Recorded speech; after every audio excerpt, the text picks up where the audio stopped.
बिस्मिल्लाहिर्रहमानिर्रहीम। अस्सलाम वालेकुम नाजरीन, एक तो ख़बरें आ रही हैं कि हाफिज़ साद रिज़वी साहब की तबीयत नासाज है। अल्लाह ताला से दुआ है कि अल्लाह ताला हाफिज़ साद रिज़वी साहब को बहुत जल्द सेहत कामिल अता फ़रमाए। सब लोगों से ये अपील है कि हाफिज़ साद रिज़वी साहब के लिए दुआ करें। कोई ज़्यादा सीरियस नहीं है, वैसे तबीयत थोड़ी बहुत नासाज है।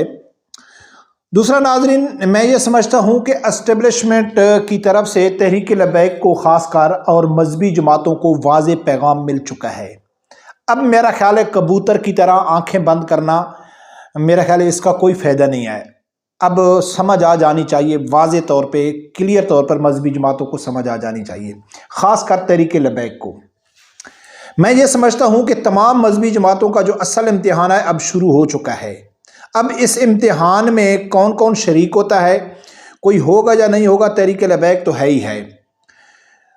अब मोमबत्ती माफिया जो लिबरल है, अब वो कहाँ मर गए, एक बहुत बड़ा वाक़या हुआ, वो भी आप लोगों के सामने शेयर करना है।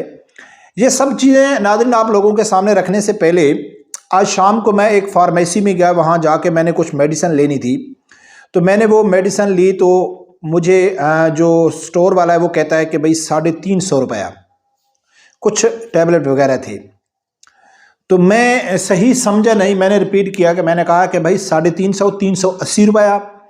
तो वो बोलता है हाँ 380 रुपया। तो मेरे साथ एक बुज़ुर्ग शहरी खड़ा था, सफ़ेद उसकी दाढ़ी थी, उसके साथ एक खातून भी थी। तो वो मेरी तरफ, बिल्कुल मेरे बाजू में खड़ा था, मेरी तरफ देख के कहता है कि ये मरियम नवाज़ है और अल्लाह का अज़ाब पाकिस्तान में नाजिल हो चुका है। मैं बाहर निकला तो मैं बड़ा हैरान हुआ कि यार ये कैसे लोग हैं कि अगर इमरान नहीं आए, वो पीटीए का सपोर्टर लग रहा था, वो अगर इमरान नहीं है तो पाकिस्तान में अल्लाह का अज़ाब है।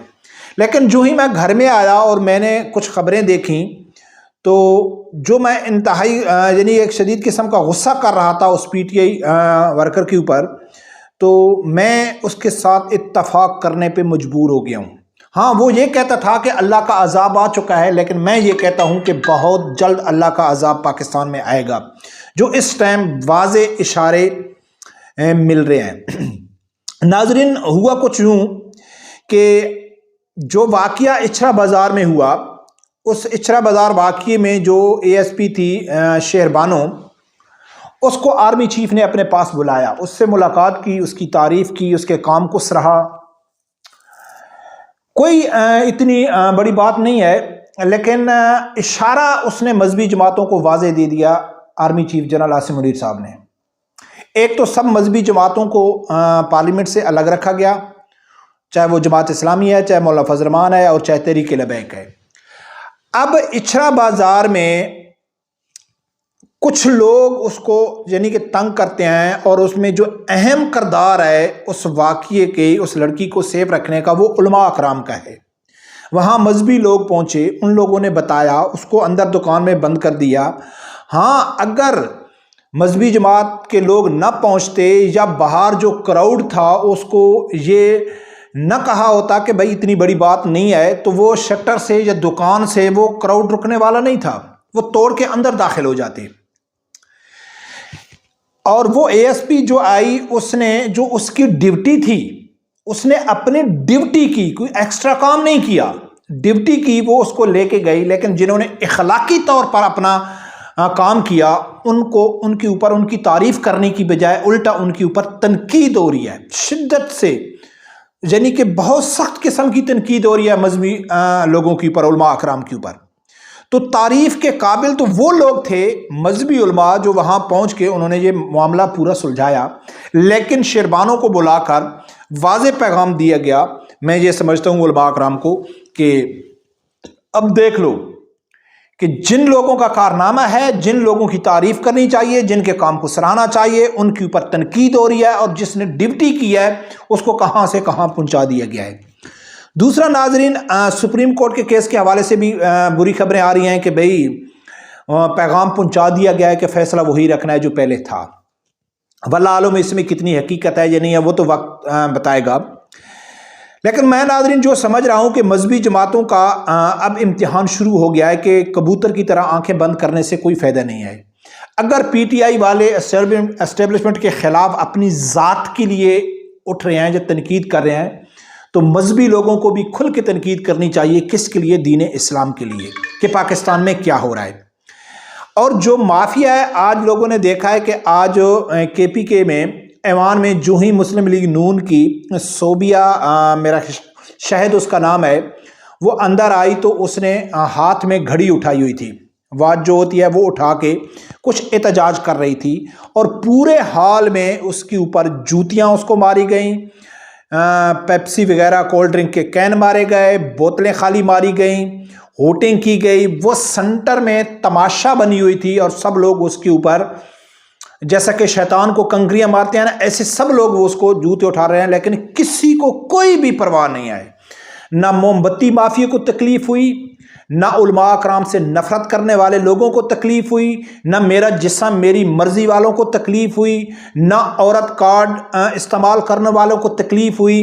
تکلیف کس کے اوپر ہوئی؟ اچھرا بازار کے اوپر اگر چند لوگوں نے غلط فہمی کی بنیاد کے اوپر اگر یہ کہہ دیا ہے کہ آپ نے کیا کر کے گھوم رہی ہو، تو سب لوگوں کو تکلیف ہو گئی۔ لیکن ایوان میں نہ اس شہد جو صوبیہ شہد ہے اس نے کچھ عربی کیلیگراف والے کپڑے پہنے ہوئے تھے، اس کے اوپر کوئی چیز نہیں لکھی ہوئی تھی، وہ سمپل ڈریس میں تھی، اور جو اس کو پتھر مار رہے تھے، بوتلیں مار رہے تھے، جوتے مار رہے تھے، وہ عام شہریوں کی طرح ان پڑھ اور جہل بھی نہیں تھے، وہ پڑھا لکھا سلجھا ہوا ایوان میں جس ان کو عوام نے منتخب کیا ہے وہ لوگ تھے۔ لیکن کسی کی زبان نہیں کھلی، کسی کو کوئی تکلیف نہیں ہوئی۔ تکلیف ہوتی ہے تو مذہبی طبقے کے حوالے سے تکلیف ہوتی ہے، تکلیف ہوتی ہے تو جہاں جو پوائنٹ علماء کرام کے خلاف جاتا ہے اس کو اچھالا جاتا ہے۔ تو ناظرین، میں یقیناً یہ کہہ سکتا ہوں کہ جو پی ٹی آئی کا دوست کہہ رہا تھا نا کہ بھئی پاکستان کے اوپر اللہ کا عذاب نازل ہو گیا ہے، وہ ہوا ہے یا نہیں ہوا ہے، لیکن ہونے والا بہت ہے۔ اور میں یہ کبھی بھی ماجوسی اس لیے نہیں کر رہا ہوں، ماجوسی گناہ ہے۔ جو مذہبی طبقہ ہے یا تحریک لبیک والے ہیں وہ احتجاج کرتے ہیں یا کھل کے میدان میں آتے ہیں، یا ان کو زخمی کر دیا جاتا ہے، یا ان کو خدا نخواستہ دوبارہ شہید کر دیا جاتا ہے، ان کو دبا دیا جاتا ہے، تو کوئی فرق نہیں پڑتا ہے، کیونکہ یہ تو ثواب کی نیت سے کام ہو رہا ہے۔ جس نے آواز ہی اٹھا دی اس کو اجر مل گیا، تو ماجوسی تو بالکل ہے ہی نہیں۔ لیکن سخت امتحان علماء اکرام کے اوپر آنے والا ہے۔ اب اصل جو امتحان ہے وہ دوسرے لوگوں کا ہے، چاہے وہ مولانا فضل الرحمان کے لوگ ہیں، چاہے جماعت اسلامی کے لوگ ہیں، چاہے انڈیویجول جو ایسے اہل حدیث کے بہت سارے علماء اکرام ہیں، دیوبندیوں کے ہیں کہ جو کوئی سیاسی نہیں ہیں یا ان کی کوئی بڑے سیاسی تحریکیں نہیں یا سیاسی جماعتیں نہیں ہیں، لیکن وہ کھل کے تنقید کرتے ہیں ایسے کاموں کی جو پارلیمنٹ میں یا عدالتی کوئی فیصلہ ہو جو قرآن و سنت کے خلاف ہو، جو اسلام کے خلاف ہو، قادیانیوں کے حق میں ہو، گستاخوں کے حق میں ہو، تو وہ کھل کے میدان میں آتے ہیں۔ تو میرا خیال ہے اب بولنے کا وقت ختم ہو گیا ہے، اب عملی طور پر سامنے آنا چاہیے، کھل کے آنا چاہیے۔ اور یہ پیغام میں سمجھتا ہوں کہ جو ایک دل میں ہم تھوڑی رسپیکٹ اور عزت یا ایک سپیس دے رہے تھے جنرل عاصم منیر صاحب کو کہ بھائی ہو سکتا ہے ٹھیک ہو جائے گا، ہو سکتا ہے، لیکن اب اس کی پالیسی میرا خیال ہے واضح نظر آ گئی ہے۔ دیکھتے ہیں آگے کیا ہوتا ہے۔ اللہ تعالیٰ سے یہی دعا ہے کہ اللہ تعالیٰ ان کو ہدایت کرے کہ وہ تھوڑا شعور سے کام لیں، نہیں تو اگر وہ باز نہیں آتے تو عمران خان کا انتقام تو سب لوگوں کے سامنے آئے۔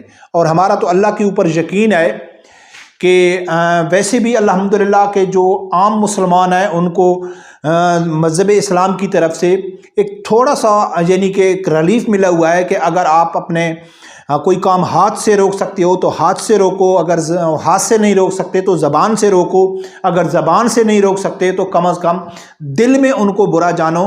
تو کم سے کم ایک ہم لوگ جو ہیں کم از کم ہم دل سے تو ان کو برا جانتے ہیں، اگر حکومت سے کوئی ٹکر نہیں لے سکتا ہے۔ لیکن بد دعائیں بھی جو حافظ سعد رضوی صاحب کی ہیں وہ واضح ہیں اور کافی اثر کر رہی ہیں۔ تو انشاءاللہ اگر یہ لوگ باز نہیں آئے تو ان کا انجام بھی دنیا دیکھے گی انشاءاللہ۔ ہم کو اللہ کے اوپر پورا بھروسہ ہے۔ پر کب دیکھتے ہیں ناظرین کیا ہوتا ہے۔ رب پروردگار سے یہی دعا ہے اللہ تعالیٰ میرے سمیت ہر آدمی کو حق ساتھ سننے کی اور اس کے ساتھ کھڑے ہونے کی توفیق عطا فرمائے۔ اللہ حافظ۔